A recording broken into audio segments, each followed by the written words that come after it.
mind Rewire. This is kind of cattywampus because I'm driving while I'm doing this, which I do often, but I was trying to set it up so it would hold itself up, but that's not working too well, which is fine. It's all good. I want to talk a little bit more about fear. So I talked about fear last time, about how to conquer it, and got a little bit of kind of pushback from a few folks and emails, and actually got on a conversation with a young man in India, which was really actually quite wonderful. I hope that I was able to help him in some way. The problem that I'm understanding that people are having is that they can feel fear so well that it's hard to deny. And so what one person said to me was literally that if she tells herself she's not in fear, that means she's lying to herself. And I'm like, but if you're truly, like, it's just a feeling inside your body, like try and understand this. If it's just the feeling you're feeling inside your body, it's the chemicals and hormones, and they called it fear. They taught you how to be afraid, and by they I mean the establishment.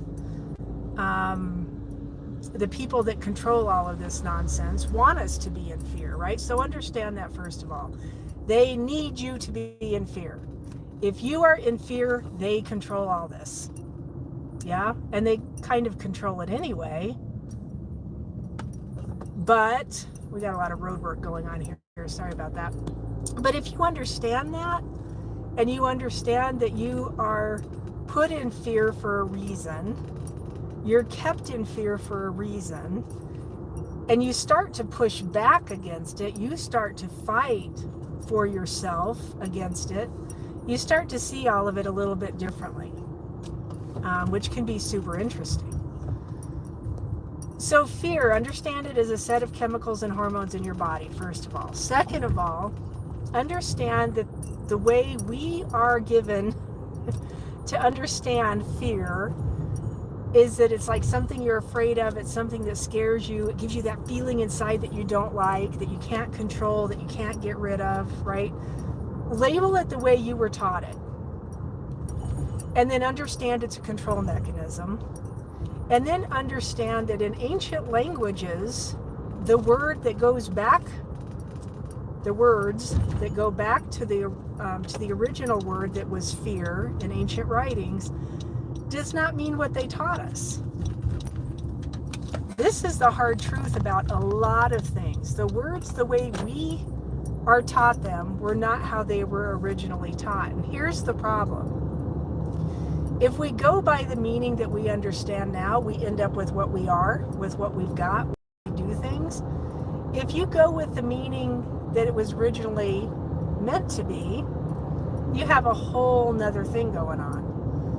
I want to say it was Aramaic, the original word for fear. I'm not going to remember the word itself, but it meant to be in a sense of awe.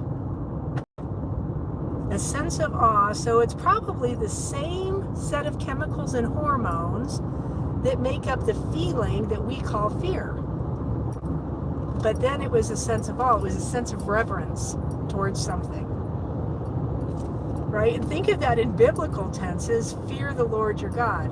Did it mean to be afraid of, or did it mean to be in awe of? Think about the period of time when the words were being written, who was writing it, and what language were they using?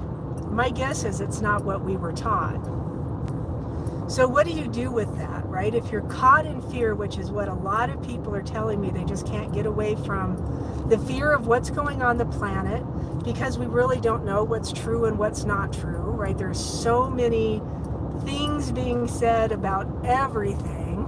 It's hard to know what's true and what's not true. So you have to have some level of discernment, some level of being able to speak to your spirit, right? God, whatever you want to call that part of you, and get relevant information that you can trust. Sometimes it's not what you think it is, and sometimes it goes directly against what everybody else is saying, which can be interesting and strange also. But if you go, it's what's right for you. That's a kicker with a lot of this stuff, right? What is right for you? And if you come to understand that really well, all of a sudden fear just starts to fall away. Now, here's the other thing I've been noticing with the people that are contacting me and wanting to go over the fear bubble, is that they do some work to get rid of it. So they'll do heart coherence, they'll do a whole brain state, they'll work with that. They play with it for a little bit, they let it go. Do I have to keep doing it?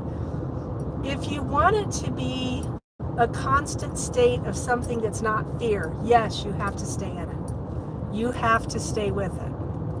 I am driving, or I would be looking to see who's on here with me. Thank you for being here, by the way. If you're not a subscriber, please subscribe and like and comment on this video. I always appreciate that. But if you're focusing, let's go back to that. If you're focusing on fear, you will find fear. If you're doing the work and you come to a different feeling, here's where it gets kind of tricky, and this is where people are missing it. If you come to a place where you feel something different, if you're getting heart coherent and you feel inside your heart, you feel a sense of peace, right? It's what I always come to, is peace or a little bit of joy. And I'm working against fear. Hold on to the peace. Hold on to the joy, right? You have to focus on that, because otherwise you are focusing on whatever you're creating. If you are stuck in fear, it's because you are focusing on fear. If you can find something else to think about, if you can find something else to feel, if you can find a different way to describe it, right? Find a different perception to that thing that's causing you the fear. And you can replace fear with any emotion that you want to. Whatever you focus on will grow. Whatever you focus on will create circumstances in your life. Whatever you focus on, you get it. We're taking you back to that thing. So find a different level of feeling. Now, here's what I would do. If you're using a whole brain state, because inevitably somebody's going to ask me, so does a whole brain state work or not? Yes, it will work. What you want to focus on, though, is not the fact that you got rid of fear. You want to focus on the new feeling. What did you feel? What does it feel like now? And focus into that, and then put yourself back into a whole brain state. You want to try and seal that new feeling into your brain. If you're using heart coherence and the ladder of awareness, we take the new feeling from your gut to your heart to your brain. You want all three areas to have the same level of information. Emotions are information. They log into your system, into your organs, into your cells, however you want to talk about it. They log in and they stay there, right? They get stuck, is the words we use. But it's not that they're stuck, it's that you keep focusing on it. You keep placing it there. Does that make sense? If you don't want it to be there anymore, do whatever kind of work you're doing on it. Somebody actually contacted me the other day and told me they were doing some totally other kind of protocol. I don't even know what it was. And I'm like, that's awesome. What level did you end up in? What did you end up with after you did that protocol, after that thing? And they said they felt a little bit happier, a little bit lighter. I always hear the word lighter, a little bit more expansive. Like, did you focus on that? And then do your protocol on that. Typically, these protocols work on both sides of the spectrum, right? They'll work on the negative stuff, and they'll work on the positive stuff. The negative stuff gets deregulated, and the positive stuff should amplify. Right? Your spirit will guide this if you allow it. It's why I love heart coherence so much. If you go into your heart and learn how to talk to your spirit, it's quite amazing. If I'm trying to work on joy, which I work on joy a lot, because like we were taught fear super well. We were taught anger super well. We were taught lack super well. I'm not blaming my parents. I'm just saying that's the way it was. We were not taught happiness. We were not taught joy. We were not taught peace. My spirit is bringing that to me. And little bits at a time, I get that level, I get that feeling of joy. And all I do is just hold on to it. I sit with it. I cross my arms and legs and I focus on it as long as I possibly can. Until I either run out of time because I've got something else I've got to go do, or I can't feel it anymore, right? It's fleeting. It's fleeting for me. So I focus on it as long as I can. What I have found over time is it shows up more. It shows up in places I least expected. I find myself giggling at my husband's jokes that I used to wouldn't have giggled at, right? And now I have that ability to laugh or to giggle at things. So it's the practice of staying in the feelings, staying in those feelings that you want to feel, and then putting a thought to it. If I have a joyful feeling, what kind of thought would I put to it? I start talking to myself in my head. I start seeing beautiful things, usually beach, because I want to be on a beach. Right? I start seeing the things that I want to see in my life. The more you do that, the more you do it. A whole brain state, crossing your arms and legs, being in a whole brain posture will bring your brain into a state of wholeness, right? So both hemispheres are talking to each other. And then when I stay in joy, all of a sudden that magnifies. I start to build circuitry to it. You start to build neuroplastic to it. And then the more I go back to it, the more that builds out. That's literally how this works. If I focus on things I don't want and we say, oh, it's stuck in my subconscious, you still have a choice. And I hate to tell you this, it's not stuck in your subconscious if you're aware of it. I hear this all the time from people. And I used to say, oh, this is subconscious. Here it comes again. But I'm totally aware of it. I might not know where it comes from, like what age or what time or, that kind of thing. But I totally know it's fear. I totally knew it was anger. There's some things I don't know what is by emotion, but I know what it is by feeling. But the feeling itself doesn't have a labeled emotion to it, right? When I can't breathe, when my lungs start getting tight, totally an emotional response that I can't find an emotion to. But I guarantee you there's something there that has to do with fear, or so everybody tells me sadness. And there's great reasons for sadness, but I've worked on sadness so much it's just not there anymore. So instead of focusing on either one of those things, I feel my lungs not breathing well. Here's a really good key for you. I feel what I'm feeling, and then I go to my joy, or I go to my peace, or I go to my, right, those other feelings. Does that make sense? And the only thing I can tell you is the better you get at doing this, the more often you do it, the better you will get, the better you will feel. And it will become eventually, it will become like it's who you are instead of something you do. And that's one of the things I think that people miss the most too, is that these higher level emotions, we're taught what they feel like. We're taught actions that go with them. We are taught things to think about them. And it's really sad because none of those things are true from a spirit nature. They might be true in this resistance that we live in, but they're not true from a spirit nature. Because those things, those emotions, what we've labeled emotions, are actually things that you are. Those are the nature of your spirit. Those are the nature of your higher self. And it is an amazing, amazing thing. I'm watching traffic. That's what I'm doing. I'm trying to get across the street here.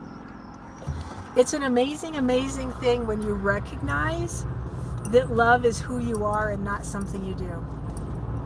Love is an attribute of your spirit, right? Some would say it's an attribute of God.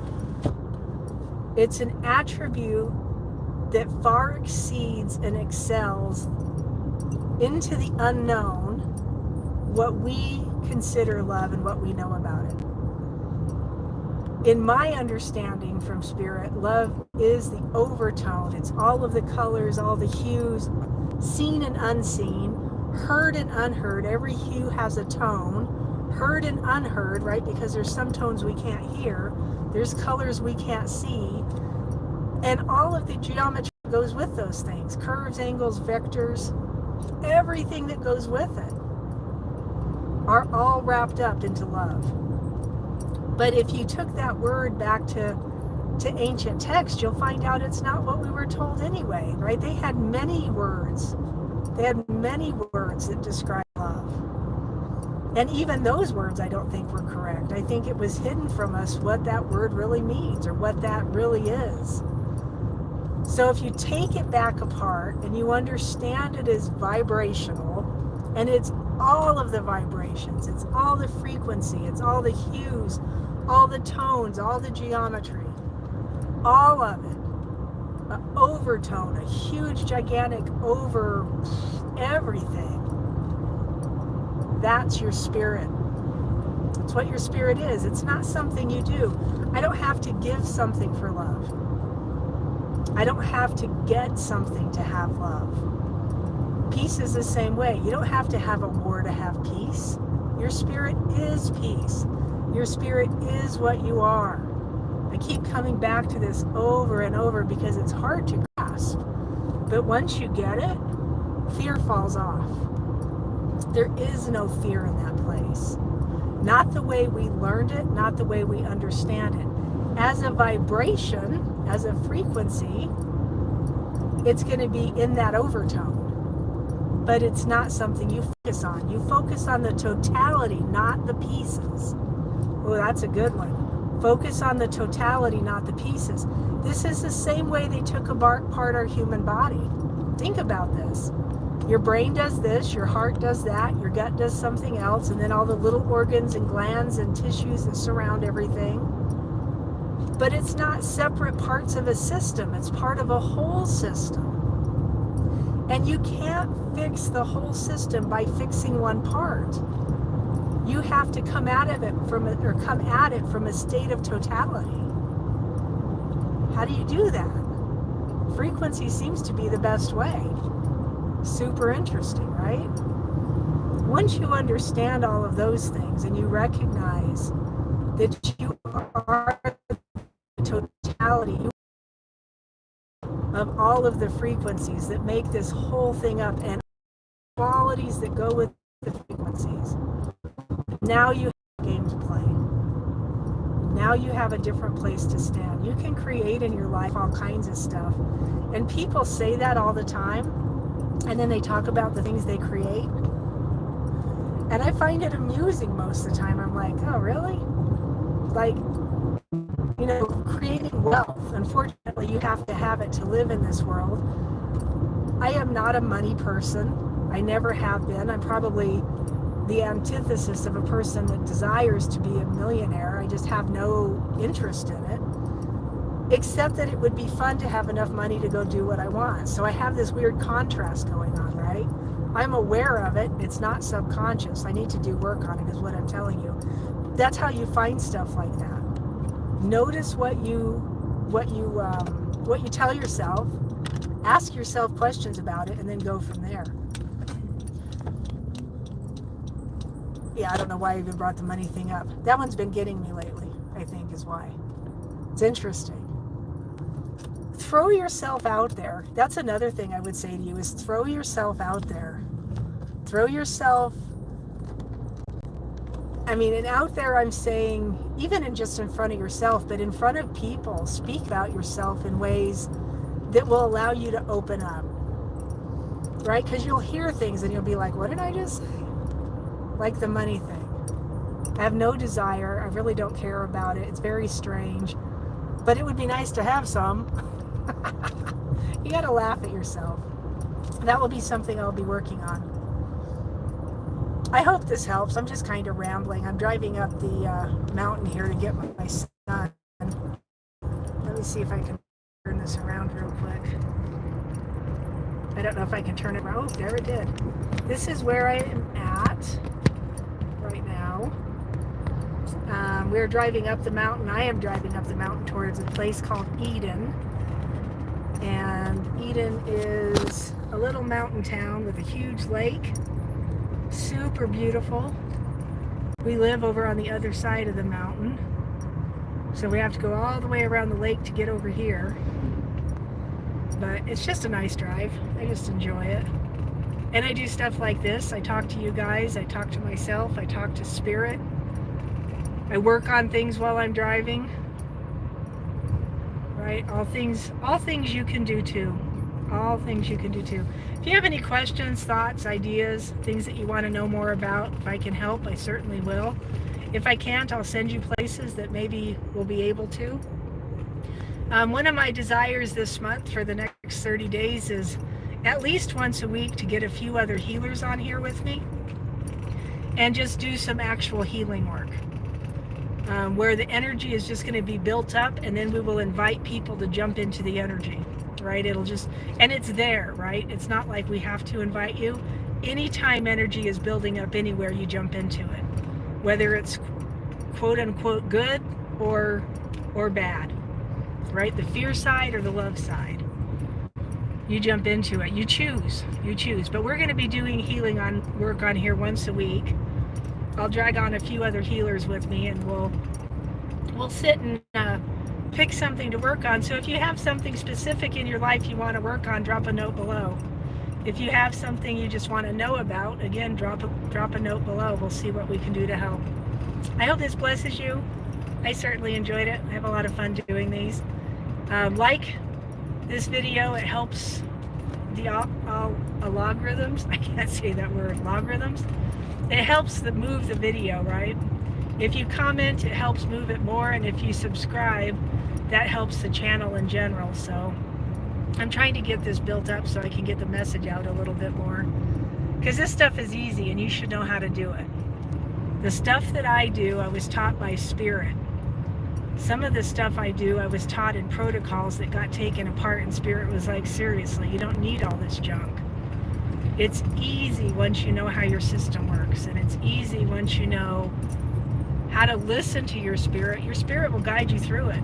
Spirit will tell you step here, step there, and if you step, do whatever's required in that step, you get another step. Pretty soon you're taking a walk you're not expecting. Super cool, super cool. All right, anyway, bless you, love you. Thank you so much for being here. We will talk again soon.